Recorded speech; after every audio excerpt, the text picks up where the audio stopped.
Evening students, मैं कक्षा 8 को मैथमेटिक्स पढ़ाऊँगी और आपका जो कंटिन्यू सिलेबस चल रहा है, जैसे कि 2.1 आपकी कंप्लीट हो चुकी है। 2.2 के आपने कुछ क्वेश्चन किए हैं, जैसे 8 तक क्वेश्चन नंबर 8 तक आपने किया हुआ है। उसके बाद नेक्स्ट क्वेश्चन नंबर 9 जो है वहाँ से मैं आपको कंटिन्यू करवाऊँगी। तो अभी आप देखिए क्वेश्चन नंबर 9, ठीक है। क्वेश्चन नंबर 9 कह रहा है कि राहुल और हारून की वर्तमान आयु में अनुपात जो है 5:7 है। यानी कि दो मतलब लड़के हैं राहुल और हारून, उनकी वर्तमान आयु का अनुपात दे रखा है 5:7। 4 वर्ष बाद उनकी आयु का योग 56 वर्ष हो जाएगा। तो उनकी जो वर्तमान आयु है वो हमें ज्ञात करनी है। तो इसमें हम सबसे पहले क्या करेंगे, हम मानेंगे सबसे पहले कि माना राहुल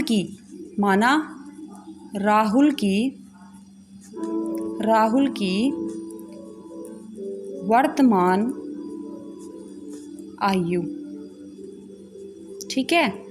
राहुल की अनुपात दे रखा है, तो हम राहुल की अनुपात के अकॉर्डिंग देखेंगे कि राहुल की वर्तमान आयु हमने x मान ली और अनुपात हमारे पास राहुल का अनुपात दे रखा है 5, यानी कि उसकी वर्तमान आयु कितनी मानी है हमने 5x, क्योंकि अनुपात जो है दोनों राहुल और हारून का 7:5 दे रखा है।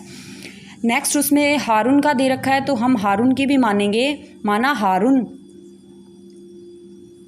हारून की वर्तमान आयु माननी है, ये भी हारून की वर्तमान आयु कितनी दे रखी है 7 है, तो इसका तो 7x आएगा, ठीक है। उसके बाद प्रश्नानुसार क्या कह रहा है कि 4 वर्ष बाद उनकी आयु का योग 56 वर्ष हो जाता है। 4 वर्ष बाद उनकी आयु का योग 56 वर्ष हो जाता है, यानी लिखेंगे प्रश्नानुसार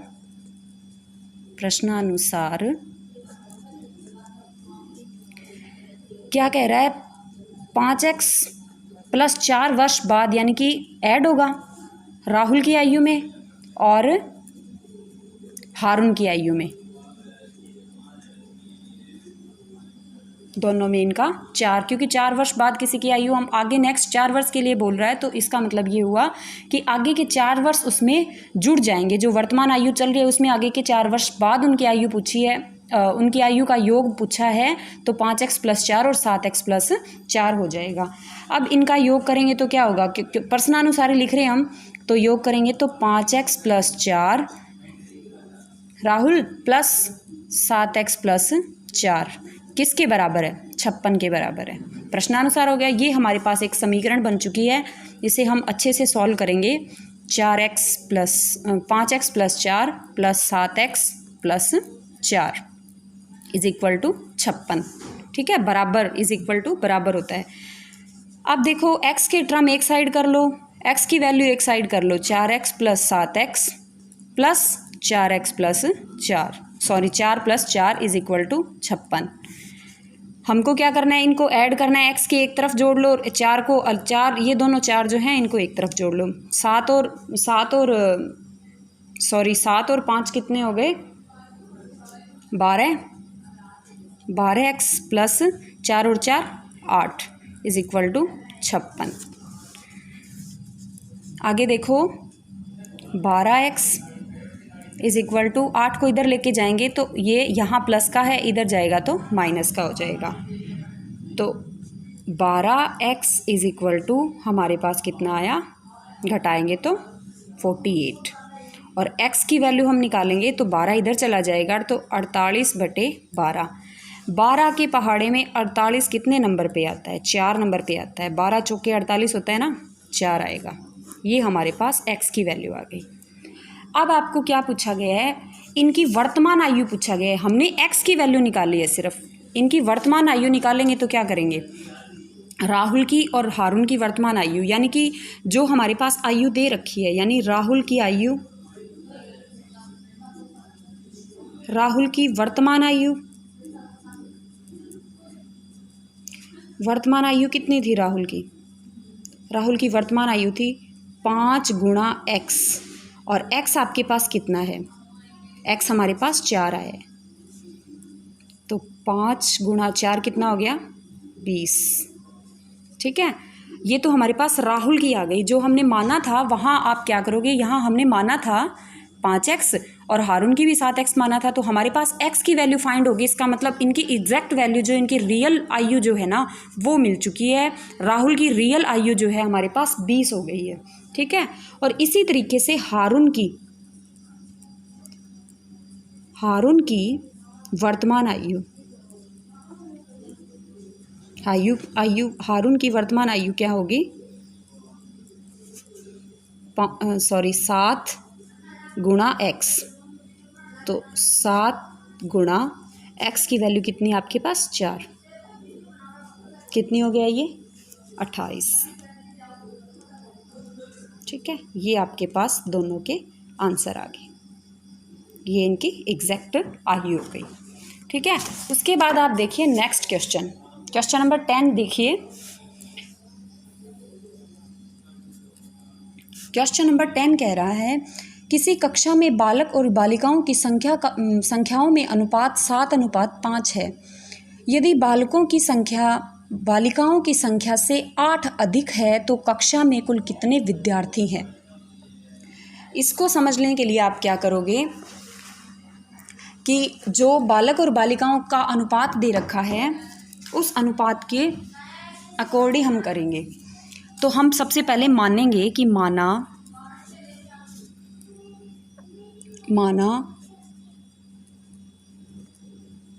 बालकों की संख्या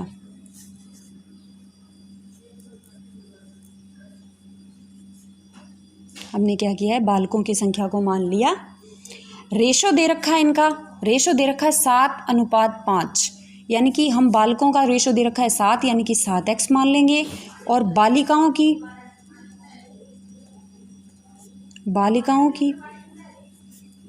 बालिकाओं की संख्या क्या है? रेशो के अकॉर्डिंग रेशो हमारे पास 5 है तो इनकी 5 मान लेंगे। मानना है ये भी, ये दोनों मानने हैं। लास्ट में क्या होगा, हमारे पास x की जो वैल्यू आएगी उनको हम इनके साथ मल्टीप्लाई कर देंगे, फिर इनकी बालकों की भी एग्जैक्ट वैल्यू आ जाएगी और बालिकाओं की भी एग्जैक्ट जो रियल वैल्यू होगी वो आ जाएगी। ठीक है, तो अब क्या करेंगे, प्रश्नानुसार ये क्या कह रहा है, यदि बालकों की संख्या बालिकाओं की संख्या से 8 अधिक है तो प्रश्नानुसार लिखेंगे। प्रश्नानुसार कह रहा है बालकों की संख्या बालिकाओं की संख्या से 8 अधिक है। इसका मतलब ये हो गया कि बालिकाएं कितनी है 5x और इनसे 8 अधिक है कौन, बालक। समीकरण बन गई। तो इससे हम क्या करेंगे 7x और ये x की वैल्यू एक तरफ ले लेंगे, -5x = 8 बराबर। इसमें से ये घटाएंगे तो कितना बचेगा, 2x = 8 और x = 8/2 यानी कि 4, यानी x की वैल्यू हमारे पास कितनी आ गई, 4। अब हम क्या करेंगे, बालकों की संख्या निकालेंगे। अतः बालकों की संख्या कितनी थी, 7x। तो 7 × x की वैल्यू कितनी आई है, 4, यानी कि 7 चौके 28, ये बालकों की आ गई। और इसी तरीके से बालिकाओं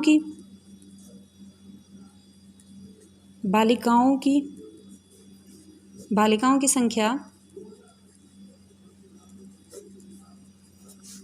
5x थी। 5 गुणा x की वैल्यू कितनी है, 4,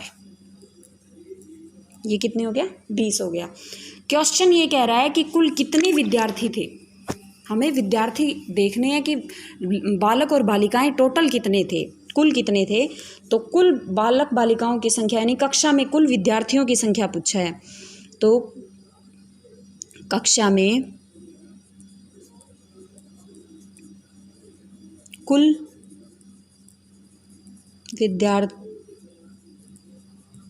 विद्यार्थियों की संख्या, कुल विद्यार्थियों की संख्या कितनी हो जाएगी, बालकों की संख्या प्लस बालिकाओं की संख्या। ठीक है, तो बालकों की संख्या थी हमारे पास 28 और बालिकाओं की संख्या थी 20। तो क्या होगा, ये हमारे पास विद्यार्थी आ गए हैं। ठीक है, इसके बाद देखिए क्वेश्चन नंबर 11। 11 नंबर क्वेश्चन देखिए। बाईचुंग के पिताजी उसके दादाजी से 26 वर्ष छोटे हैं और उससे 26 वर्ष बड़े हैं। यानी बाईचुंग जो है उसके पापा जो हैं उनकी आयु उनके दादाजी से 26 वर्ष छोटे हैं और उस जो बाईचुंग है वो अपने फादर से 29 मतलब फादर जो है वो 29 वर्ष, बेटा जो है मतलब बाईचुंग जो है वो 29 वर्ष छोटा है। तो हम सबसे पहले यही देखेंगे, इनमें 3 दे रखा है। एक तो दे रखा है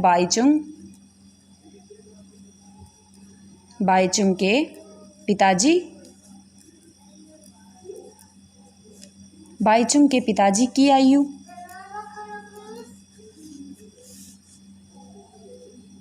ये मानना है। बाईचुंग के पिताजी की आयु हम मान लेंगे x, क्योंकि x अगर फादर इसके पिता की आयु हम x मानेंगे तो बाईचुंग की और बाईचुंग के दादाजी की आयु निकालना आसान हो जाएगा। इसलिए हम क्या करेंगे, बाईचुंग के पिताजी की आयु हम x मान लेंगे, ठीक है। और बाईचुंग की आयु कितनी मान लेंगे, बाईचुंग एक लड़का है, इसकी आयु कितनी मान लेंगे, बाईचुंग की आयु हम मान लेते हैं x तो पिता की आयु है, उसमें से हम 29 घटा देंगे तो बाईचुंग की आयु आ जाएगी। और बाईचुंग के दादाजी की आयु, बाईचुंग के दादाजी की आयु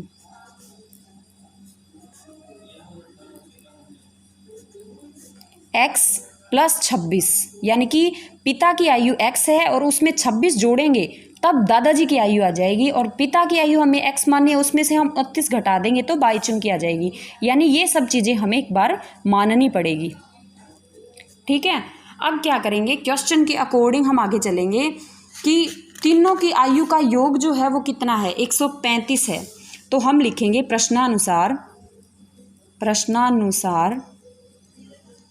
प्रश्नानुसार लिखेंगे कि तीनों की आयु का योग, यानी कि x फादर की आयु थी, उसमें x प्लस x माइनस 29 ये बाईचुंग की आयु है और प्लस में x प्लस 26 ये दादाजी की वैल्यू है। इन सब का योग कितना है, 135। अब कुछ नहीं करना, x की वैल्यू एक तरफ करो और जो सिंपल वैल्यू है वो एक तरफ करो। तो x plus x minus 29 plus x plus 26 is equal to 135। 3x है तो इसका मतलब 3 बार x ऐड हो जाएंगे, 3x x और x 3x हो गए, माइनस 29 और plus 26 is equal to 135। 3x हमारे पास ऐसे के ऐसे रहेंगे और ये 29 में से 26, क्योंकि 29 बड़ी संख्या और माइनस का निशान है, इसका मतलब माइनस में आएगा आंसर। तो 29 में से 26 निकालेंगे तो हमारे पास 3 बचेगा, यानी कि ये 3 आ गया और किसके बराबर आ गया, 135 के बराबर। 3x बराबर 135 और 135 में से प्लस करेंगे 3, तो 3x बराबर 38 और x बराबर कितना आ जाएगा, 138/3। 138 को 3 से काटेंगे तो हमारे पास पूरी वैल्यू कटेगी और आंसर आएगा 4 × 12 और 1 18, ये हो गया, ठीक है। ये हमारे पास x की वैल्यू आई है। अब हमने x क्या माना था उस हिसाब से आप इनको सॉल्व करोगे। माना बाईचुंग के पिताजी की आयु x थी, तो यानी इसका मतलब ये हो गया कि बाईचुंग के पिता की आयु क्या होगी, बाईचुंग के पिता की आयु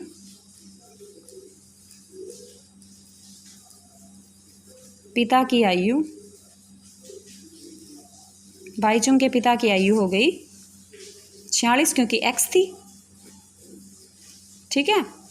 और बाईचुंग की आयु क्या होगी, बाईचुंग की आयु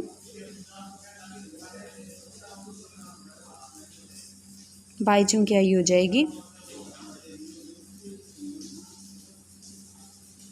x माइनस 29 थी, तो x की वैल्यू कितनी है 46 और माइनस 29, यानी कि हमारे पास उसकी आयु आ जाएगी 17 वर्ष का था बाईचुंग, ये घटाएंगे तो 17 आएगा, ठीक है। उसके बाद उसके दादाजी की वैल्यू तो लिखेंगे बाईचुंग के दादाजी दादाजी की आयु। बाईचुंग के दादाजी की आयु क्या थी? x+26। x+26 का मतलब हो गया x की वैल्यू कितनी थी हमारे पास? 46 और प्लस में 26, यानी कि इनको ऐड करेंगे 6 और 6 12, 2 4, 6 और 1 7, 72 वर्ष। ये आंसर आ गया। बाईचुंग की वैल्यू थी ये, सॉरी आयु थी, ये दादाजी की आयु है। इस तरीके से आपको क्वेश्चन नंबर 9, 10 और 11 अच्छे से समझ आ गए होंगे। बाकी अगर आपको लगे कि आपको समझ नहीं आई है या कोई भी तरीके की प्रॉब्लम हो तो आप मुझे स्कूल के द्वारा आप मेरे से प्रॉब्लम सॉल्व करवा सकते हैं। धन्यवाद।